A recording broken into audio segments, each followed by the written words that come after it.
முன்னாடி வரை நம்ம தமிழகத்தில் வந்து படுக்கை வசதி பேருந்துகளுக்கு உரிமை இல்லை.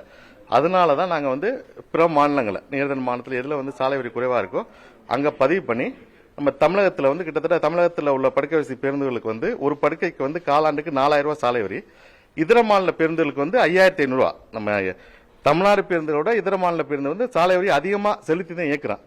இருந்த போதிலும் அரசு வந்து கிட்டத்தட்ட தமிழகத்திலாம் பதிவு பண்ணி இயக்கணும்னு சொல்லி கடந்த 6 மாத காலத்துக்கு மேலாக எங்களை கோரிக்கை வச்சாங்க. அது சம்பந்தமா நாங்கள் பாதி பேருந்துகளுக்கிட்ட மறுபதிவு பண்ணிட்டோம். ஃபினான்ஸ் பிரச்சனை, வேற இந்த விழா காலங்கள் தொடர்ந்து எலெக்ஷன் மற்றும் விழா காலங்கள் இருக்கிறதுனால மறுபதிவு பண்ண முடியல. அதனால கூடுதல் கால அவகாசம் வேண்டி கடந்த 3 நாட்களாக வந்து தமிழக மூத்த அதிகாரிகள் மற்றும் மூத்த துறை சார்ந்தவர்களை சந்திச்சு கோரிக்கை வச்சுக்கிட்டு இருக்காங்க. ஒரு 3 மாதம் கேட்டால் குறைந்தளவு 1 மாத கால அவகாசம் நான் எங்களுக்கு கொடுங்கன்னு கேட்டேன். காலை 7 மணிக்கு கூட போய் சந்திச்சு வந்திருக்கேன். கால அவகாச நீட்டிப்புக்கு வந்து வாய்ப்பு இல்லைன்னு சொல்லிட்டாங்க. இப்போ அது சம்பந்தமாக தான் ஒரு கலந்தாலோசனை கூட்டம் வச்சிருக்கோம். இப்போ அடுத்த கட்ட நகர்வு எடுக்கலாம்னு.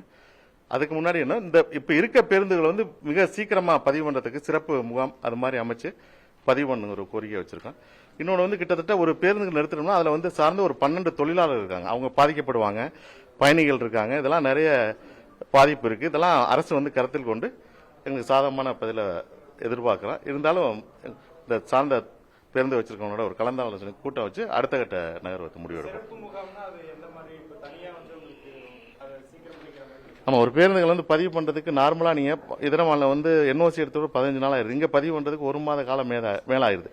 இதே நீர்தன் மாநிலத்தில் நீங்க போய் ஆந்திரா போனீங்கன்னு வச்சா நீங்க காலைல போனா நாளைக்கு பதிவு, நாளைக்கு வாகனங்களை இயக்கலாம்.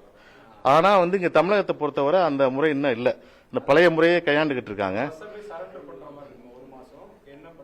இல்ல, எங்க செட்லயே நிறுத்தி அதை பதிவு பண்ணி நீங்க போக்குவரத்து ஆணையர் வந்து ஒரு பர்மிட் கொடுப்பாரு. அதை கொண்டு போய் கன்சர்ன் ஆர்டி ஆஃபீஸில் கொடுத்து மோட்டார் வாகன ஆய்வாளர் வந்து பேருந்தை சரிபார்த்து பதிவு பண்ணி கொடுப்பாரு. இந்த ப்ராசஸ் பண்றதுக்கு சாதாரணமா 1 மாத காலம் ஆயிரும்.